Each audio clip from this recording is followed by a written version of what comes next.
gasolina, cuando es de gasolina, emite ciertos gases. Entonces, esos gases es el producto del aceleramiento, de la combustión de la gasolina. Sí. La banda es el día 19 de mi transformación fitness. Les encargo que sigan la página, el canal, la cuenta, lo que sea. Vamos a ver qué rollo con el pollo. Vamos a ver qué rollo con el pollo.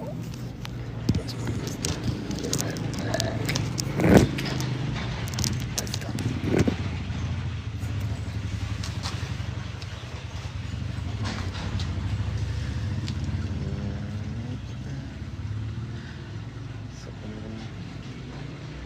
Tengo que escuchar.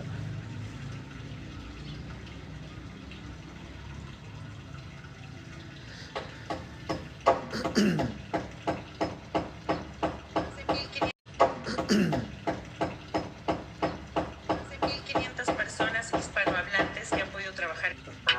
San Pablo Natural, no bajes la guardia. Refuerza tus defensas, presenta.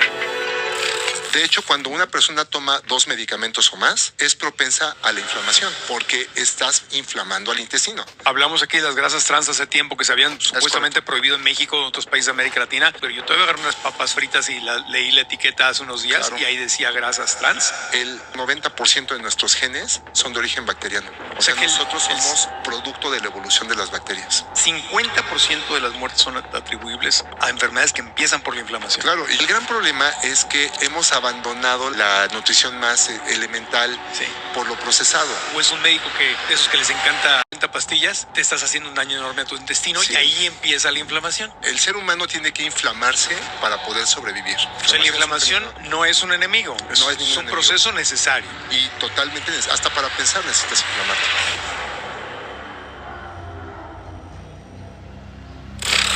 Yo creo que todos hemos sentido en algún momento de nuestra vida inflamación, y no me refiero solamente a la inflamación que sentimos después de una comida bastante pesadita, sino a inflamación crónica. Colitis, gastritis, esofagitis, itis, todo lo que termine en itis, de hecho, nos dicen los expertos que significa inflamación. Y no solo es horrible e incómodo, sino que dice la ciencia que es el origen de muchísimas enfermedades, si no es que de la enorme mayoría de las enfermedades, y muchas de ellas pues producen cosas graves como enfermedades crónicas, pero también la muerte. Incluso National Geographic, los científicos de National Geographic publicaron un artículo donde dicen que la inflamación está directamente relacionada con el envejecimiento prematuro. O sea que a nadie nos conviene estar inflamados. Ni se siente bien, ni es bueno para nuestra salud, ni nos ayuda a mantenernos. O sea que a nadie nos conviene estar inflamados. Ni se siente bien, ni es bueno para nuestra salud, ni nos ayuda a mantenernos. O sea que a nadie nos conviene estar inflamados. Ni se siente bien, ni es bueno para nuestra salud, ni nos ayuda a mantenernos.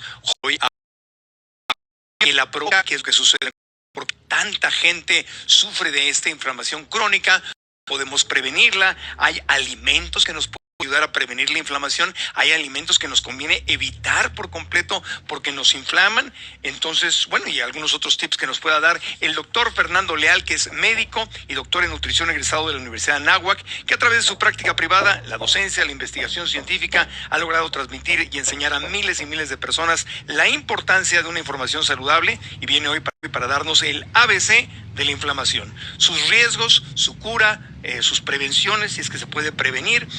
¿Y qué otros hábitos, además de la comida, qué otras cosas podemos hacer o dejar de hacer? Así que vamos a aprender mucho hoy en el programa. Estamos desde el Hotel Fiesta Inn en Insurgentes Viaducto, Ciudad de México, y hemos invitado a nuestras estudiantes y nuestros estudiantes de nuestros cursos en línea. Hola, bienvenidos, listos para aprender.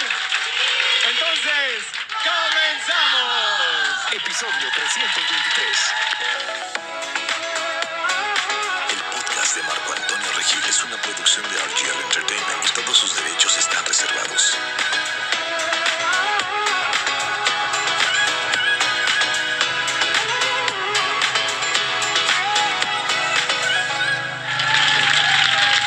Aquí estamos para arrancar el podcast.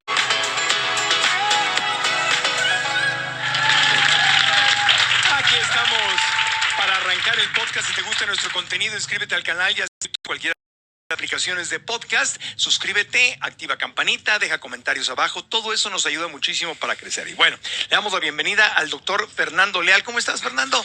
Muy bien, muchas gracias, Marco, gracias por la invitación. ¿Vienes inflamado o desinflamado? Pues hoy vengo regulado, sí. Regulado, ¿qué es eso de regulado? Fíjate que ahorita te escuchaba en la introducción y agradezco mucho la invitación para hablar de este tema porque el fenómeno inflamatorio no es un fenómeno negativo, es un fenómeno positivo. ¿Hay inflamación positiva? De hecho, la inflamación por origen es positiva. A ver, cuéntanos. Sí. El ser humano tiene que inflamarse para poder sobrevivir. Si tú te quieres defender, las células del cuerpo se tienen que inflamar para poder activar mecanismos que te protejan. No es ningún enemigo. Es más, al comer, el intestino se tiene que inflamar para que puedas absorber nutrimentos. El gran problema con la inflamación es la regulación alterada de lo que se secreta. Imagínate un vehículo, un carro, cuando tú lo aceleras, lo que vas a hacer es que la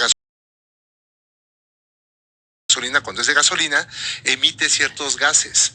Entonces, esos gases es el producto del aceleramiento, de la combustión de la gasolina. Sí. Cuando tú no puedes catalizar los gases de secreción o de desecho, entonces en ese momento generas contaminación. Una célula, para poder moverse, si yo tengo que desplazarme por algo o quiero hacer algún deporte, tengo que inflamar a mis músculos para que se puedan mover y desplazarse. Pero eso va a generar productos llamados, al no regularse, entonces generan una situación patológica. Hay que provocar que esto quede otra vez en una situación patológica. Hay que provocar que esto quede otra vez emparejado en una regulación bioquímica y eso se da mediante los nutrimentos que uno consume. Pero si uno no tuviera esa regulación, entonces se generaría estrés oxidativo. Entonces el estrés oxidativo que genera la inflamación es lo que termina deteriorando las células del cuerpo, pero no así la inflamación. La inflamación no es un enemigo, es un proceso necesario. Y totalmente, hasta para pensar necesitas inflamarte. Así de ese nivel. Pero cuando no regulas los desechos de la inflamación, que hay mecanismos internos para hacerlo, es cuando las personas tienen algún problema. Y voy a poner un ejemplo clásico. Las personas ahorita después de la pandemia con COVID-19, muchas de esas personas morían por el estrés oxidativo, o sea, por la inflamación exagerada que generaba el virus. Entonces no se podían regular los factores de desecho inflamatorios y las personas terminaban muriendo de un estrés oxidativo. Eso es lo que estaba pasando. Entonces lo que se hizo fue regular ese estrés para que las personas tuvieran mejor pronóstico y evitar las secuelas. Entonces, ahora sí entendemos ese fenómeno, no como algo que estuviera siendo dañino para nosotros. La inflamación estaba atacando al virus. Nosotros lo que estamos haciendo con esto es dejarle de surtir o seguirle dando nutrimentos al cuerpo para que pueda regular esas reacciones biológicas. Y eso es lo que nos falla en la vida cotidiana, eso es lo que pasa realmente. Entonces es normal que me inflame, pero el exceso de inflamación es ahí. No regulada con sus desechos tóxicos, que son los radicales libres y no neutralizados, son los que están generando la mayor parte de las patologías en el ser humano. Ok, encontramos unos datos aquí en la bbc.com. A ver, coméntanos esto, ayúdanos a entender esto, porque está fuerte. El artículo dice que en 2018 la revista Nature publicó un estudio donde recogía que más del 50% de todas las muertes en el mundo, 50% de todas las muertes en el mundo son atribuibles a enfermedades relacionadas con la inflamación. Dice desde cardiopatías, isquémicas, es decir, cuando las arterias que suministran la sangre al músculo del corazón se obstruyen, accidentes cerebrovasculares, cáncer, diabetes, enfermedades autoinmunes, neurodegenerativas. 50% de las muertes son atribuibles a enfermedades que empiezan por la inflamación. Claro, y yo creo que se quedaron cortos porque la mayor parte de ellas pudieran llegar a generarse así. Pero, por ejemplo, hablando de un paciente que se infarta, una persona con varices, que hay muchas en el país, las venas, al no poder circular adecuadamente con la grasa, esa grasa queda dosada, se oxida esa grasa, se queda pasmada, llegan las defensas del cuerpo, que son los macrófagos, las identifican como células, se las quieren comer y entonces empachan literalmente, se mueren y se queda la célula empachada llena de grasa, los macrófagos, ahí luego generan placas literalmente, donde se rompen esas estructuras, llegan las plaquetas y todavía se enciman. Y eso se le llaman placas, en el caso de las arterias de ateroma. inflama. Y eso es lo que genera la mayor parte de las muertes, por ejemplo, a nivel cardiovascular, ¿no? Una obstrucción. Pero eso está generando gran cantidad de inflamación desordenada. ¿Por qué se oxidó esa grasa ahí? Porque no hubo nadie que contrarrestara la oxidación. Y entonces, más bien, el fenómeno de inflamación no regulado adecuadamente es lo que está llevando a la alta mortalidad. Yo creo que falta unir esos aspectos, pero a veces a la población se le expone una serie de factores que probablemente no tengan que saberlo porque no unir esos aspectos, pero a veces a la población se le expone una serie de factores que probablemente no tengan que saberlo porque no son médicos, pero ese es lo que más mueve el fenómeno inflamatorio. Una persona con diabetes, el sistema circulatorio mal, el corazón, hígado, todo se empieza a alterar, pero gracias a que no se regulan los fenómenos oxidativos. Esa es la realidad, ¿no? Ok, Fernando, el ejemplo que estabas dando tiene que ver con comer grasa. Grasa saturada, grasa animal. Y ahí voy con otra cosa, con el origen de la inflamación. Sí, el origen. Fíjate. ¿Cuál es? Para que te puedas inflamar, el principal factor que activa la inflamación es la grasa. La función de la grasa... ¿Qué tipo de grasa? Porque fíjate, hay un montón de grasas. Todas las grasas pueden activar ese tipo de fenómenos. Tenemos grasa saturada, tenemos grasa poliinsaturada, como los omega 6 y 3, la grasa monoinsaturada, como el aceite de oliva, la grasa saturada, como pues la mayor parte de los aceites que utilizamos incluso para la cocina, o incluso las grasas trans, que son grasas que modificamos para solidificar y que actualmente están prohibidas, pero a veces... Todavía están en los productos. Sí, todavía se encuentran. En Europa está prohibida hace mucho. Hablamos aquí de las grasas trans hace tiempo que se habían supuestamente prohibido en México. Sí, todavía se encuentran. En Europa está prohibida hace mucho. Hablamos aquí de las grasas trans hace tiempo que se habían supuestamente prohibido en México, en otros países de América Latina.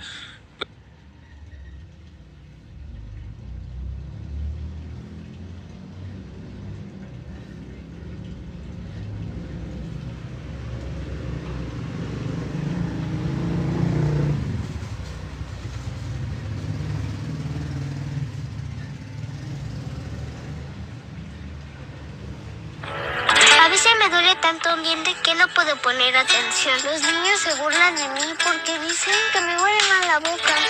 Por eso, Colgate une fuerzas contigo para enseñarles a cepillarse correctamente 3 veces al día. Pero yo todavía agarré unas papas fritas y leí la etiqueta hace unos días, claro, y ahí decía grasas trans. O sea que yo no sé qué misterio hay que ya se prohibieron y siguen en el mercado. Ahora, la grasa totalmente tiene que ver con la inflamación. Fíjate qué interesante. Hay algunas que se encargan de estimular la inflamación y otras de regularla. Ahí viene el fenómeno regulatorio. La grasa tiene varias funciones. Formar membranas celulares. O sea, todas tus células tienen grasa. Segunda función es generar energía. La otra función incluso es hacer hormonas o hacer factores generales de producción, de activación de células. Y la otra es la genética. En la genética lo que hacen es principalmente inflamar o desinflamar. Esa es la función de la grasa. Se meten al material genético y permiten la expresión de lo que conocemos técnicamente como interleucinas, que son factores inflamatorios o pueden ser regulatorios de la inflamación. O sea, hay grasas que son buenas, que te ayudan a desinflamarte. Digamos que sí, pero todas las grasas son necesarias. Por ejemplo, los omega 6 inflaman, pero no por eso van a ser malas. Porque, repito, si no te inflamaras, no te podrías defender. Una gripa te mataría literalmente. Okay. Pero si no tuvieras grasa omega 6, pero el exceso de grasa omega 6 sin grasa omega 3 que contrarregule puede generar desequilibrios muy importantes en la inflamación. Entonces, ahí hay un gran tema. Entonces, la grasa es por un lado otro. El otro proceso es, ya se generó la inflamación porque era necesaria. Yo no tengo vitaminas, minerales que neutralicen las reacciones. Y ahí es donde se empieza a comprender el por qué diversas enfermedades pueden llegar a lesionar al ser humano. Esa es la realidad. Porque un paciente con obesidad o sobrepeso es el más proinflamatorio, porque tiene muchísima grasa, que probablemente no sea precisamente omega 3. La grasa visceral, ¿por qué es tan nociva? Porque guarda en sí grasa que va a disparar fenómenos inflamatorios. Entonces, las personas con un vientre abultado, que se adoce la grasa en el hígado, en el epiplón, en las vísceras en general, eso es altamente peligroso porque genera inflamación. Ese es un factor de riesgo que se tendría que prevenir. Claro. Todo mundo a medirse la cintura, por ejemplo, ¿no? El abdomen. Entonces, cuando excedes esos porcentajes... Ahorita van a entrar las enfermeras que nos van a hacer un favorito. Todas, no. Medición, sí. Sí, pero sí es importante. Ya sé que no nos gusta, ya sé que la barriguita, que la lonjita. Hacemos lo posible por tapárnosla con el suéter, con el saco, con lo que sea. Así es. Pero oye, espérame, nada más las grasas. No es lo mismo comerme un aguacate que comer tocino. Son grasas completamente totalmente distintas. diferentes. Tiene que haber un balance, pero hay grasas que definitivamente no tendrás que consumir. Ok, más adelante vamos a hablar de eso, de los Ok. alimentos que sí nos conviene consumir y hay una lista que tú dirías de plano, no, ni nada que poquito, que la moderación, no. Hay unos Nada. que tú dirías como médico, Así es. nada, cancelado. Es correcto. Ok, más Sí. adelante vamos a hablar de los alimentos. Pero entonces, nada más así con manzanitas para quedar claro. Vuélvemelo a explicar, pero así con manzanas. Yo que no soy médico. Ok, entonces Lo que primero, origina la inflamación es... primero, para poder tener un hilo, primero la inflamación no es ningún enemigo, es un fenómeno normal, fisiológicamente normal, moderada. cuando se regula y cuando se contrarregula. ¿Quién da origen a eso? La necesidad normal, fisiológicamente normal, Moderada. cuando se regula y cuando se contrarregula. ¿Quién da origen a eso? La necesidad del cuerpo de defenderse, de activarse o de generar energía o de reaccionar. Te inflamas para reaccionar, pero el exceso de acción va a provocar que el ser humano se enferme. Ya. Y entonces sus desechos tóxicos, por ejemplo, hay un factor, voy a decir a lo mejor un nombre bioquímico que después explicaré, por ejemplo, la homocisteína. Ay, Dios. ¿La qué? Es un aminoácido Ah. que es el principal productor, por ejemplo, de fenómenos inflamatorios junto con la proteína C reactiva. Son factores, es un aminoácido Ah. que es el principal productor, por ejemplo, de fenómenos inflamatorios junto con la proteína C reactiva. Son factores inflamatorios, ¿no? Esos factores inflamatorios son necesarios para que te pueda latir el corazón.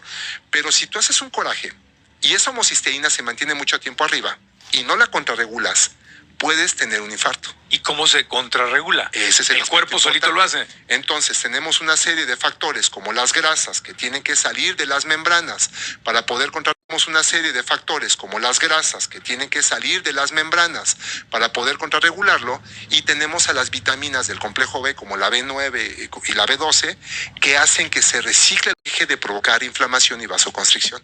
O sea, todo el tiempo tenemos mecanismos que van contrarregulando factores inflamatorios en el cuerpo. Pero si tú tienes carencias nutricionales, el intestino esté inflamado, y ahorita voy a mencionar por qué el intestino es tan importante. Ajá. El ser humano, el intestino esté inflamado, y ahorita voy a mencionar por qué el intestino es tan importante. Ajá. El ser humano es totalmente desequilibrado en fenómenos inflamatorios. Ahora, voy al intestino, que seguramente va a ser muy interesante platicarlo más al rato.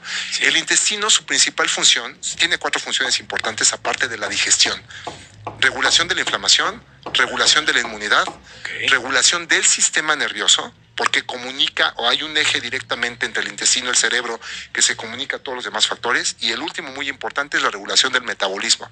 Se comunica a todos los demás factores, y el último muy importante es la regulación del metabolismo. Por ejemplo, un paciente... Todo ocurre en el intestino, Claro, entonces. es más, lo primero que tendrías que curar en un paciente cuando se enferma es el intestino, pero no lo volteamos a ver. Cada medicamento que le das a un paciente va a terminar inflamando el intestino y un problema crónico. Le di metformina a un paciente con diabetes, sí, pero vas a lesionar el intestino. ¿Corregiste ese problema? No. ¿Lo suplementaste adecuadamente? No. Entonces puede llegar a presentar algunas otras complicaciones, entre ellas neuropatías. O puede llegar a presentar algunas otras complicaciones, entre ellas neuropatías. O que el intestino no pueda absorber adecuadamente, o la mucosa no reaccione, y del intestino salen factores que avisan al cerebro y avisan al páncreas que necesita producir insulina. Un intestino inflamado no permite que la secreción de insulina sea la adecuada. Entonces tenemos que empezar siempre por el intestino. Siempre por el intestino, y ahí también cuidar que el tema de empastillarte, porque cuando tomas medicinas innecesariamente no recetadas por un médico, Es o correcto. es un médico de esos que les encanta, ay, te va una receta con 50 pastillas, te estás haciendo un daño enorme a tu intestino, Sí. y ahí empieza la inflamación. De hecho, cuando una persona toma 2 medicamentos o más, es propensa a la inflamación, porque estás inflamando al intestino. El 80% de la población mexicana tiene gastritis, colitis, estreñimiento, hernia hiatal, Helicobacter pylori, lesiones intestinales varias, incluyendo parasitosis. 80%. 80%, y parasitosis el 80% hasta no demostrar lo contrario. Aquí en el foro podemos hacer un test de parasitosis. Aquí seguramente. son nuestros alumnos y alumnas, son pura gente sana, gente limpia. Aquí nadie tiene nada que acabe en itis, ¿verdad que no? No. Sí. Bueno, pues todo eso Aquí hace... les regalan el seguro médico porque están tan sanos que ni les cobran por el seguro. Y dicen, ay, ellos no se enferman. hace que generemos un disparo de inflamación. Y ahora, la inflamación también responde a avisarnos que algo está mal, cuando está insistente. Y entonces uno de los datos que se asocia a esto de la inflamación desordenada o que te está avisando es el dolor. Van de la mano, inflamación, dolor, te están avisando que ahí está sucediendo algo. ¿Qué hacemos en medicina? Pues quítale el dolor, pero ¿quitaste la causa de fondo que te está ocasionando el dolor? No. Y ahí es donde tenemos que atacar. Y ahí Ese está es el una problema. enorme diferencia entre la filosofía de distintos médicos. Los que van al origen, amor, toma una pastilla para que se te quite el dolor y la molestia en ese momento, pero vamos a trabajar en el estilo de vida que te está generando esto. Es correcto, así debería ser tomado en general. Y hay quien, tanto paciente o médico, me dice, no, nada más aquí quítame el síntoma. Es correcto. Y además el paciente lo busca así. Es Claro. más, te voy a decir una cosa, si el paciente no se quita el dolor o la inflamación en su casa, es cuando va al médico. Fíjate lo que te estoy diciendo. Sí. Si tú te puedes quitar el dolor en tu casa, si tú te puedes quitar la inflamación, si tú no tienes problemas de concentración, no vas al médico. Lo resuelves en tu casa. ¿Para qué voy? Claro. A lo mejor es algo pasajero. Cuando no se quita, es la primera causa de consulta. Pero, por ejemplo, en Oriente es al revés. O sea, la gente va para evitar enfermarse la mayor Claro. parte de las veces. Aquí, En ¿no? Oriente les pagan, en China, ¿no? Les pagan a los médicos. Para que no se enferme la población. Claro. Enfermarse la mayor Claro. parte de las veces. Aquí, En ¿no? Oriente les pagan, en China, ¿no? Les pagan a los médicos. Para que no se enferme la población. Claro, y te pagan, si tú tienes una cantidad de pacientes sanos, te pagan más. Es correcto. Y cuando tus pacientes empiezan a enfermar, te pagan menos. Es correcto. Justamente así está el sistema, es la prevención. Claro, es el negocio. Bueno, estamos hablando No. creo que el ejemplo que estoy dando es de China. Sí, es correcto. Es un China. país comunista o socialista, como le quieras llamar, y entonces el gobierno es el que paga la salud. Entonces obviamente le pagan más al médico porque el gobierno está gastando menos en salud. Es correcto. Es más, una población saludable es una población que menos en salud, por Claro, supuesto. y le cuesta O sea, menos al gobierno, le cuesta menos al seguro médico, te cuesta menos a ti, o sea, comer sano le cuesta menos a todo. Es correcto. Es correcto, así, y así debería de ser. El gran problema es que no tenemos todavía ese nivel de conciencia para poder todo mundo dirigirnos a ese punto. Y no estoy hablando nada más de los médicos, todo mundo, nivel de conciencia para poder todo mundo dirigirnos a ese punto. Y no estoy hablando nada más de los médicos, todo mundo tendríamos que estar corrigiendo 5 hábitos importantes para regular los procesos inflamatorios y regular la salud. Uno, principalmente, es la alimentación, que al rato tocaremos. Vamos a hablar el tema. de los alimentos. 2, la suplementación. Tercero, el ejercicio. Cuarto, el tratamiento mental, el pensar positivo, la meditación. Y el quinto es la corrección del aparato gastrointestinal, todo el aparato. Y trabajar en la prevención, no solamente en la emergencia que está sucediendo Es correcto. en ese momento. Muy bien. Vamos a hacer una pequeña pausita. Cuando regresemos, vamos a hablar más en detalle del tema del papel que juega la microbiota. Estabas hablando, bueno, del intestino, se le llama el segundo cerebro, pero quisiera que nos explicaras más a fondo y con manzanitas,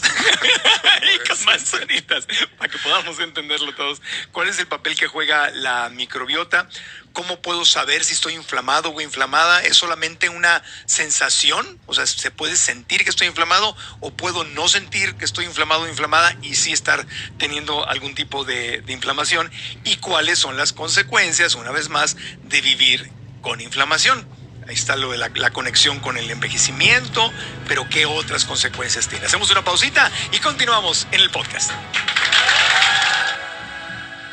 ¿Sabías que la contaminación ambiental puede estresar tu cuerpo y además afectar tu sistema inmunológico? Esta es una de las razones por las cuales abunda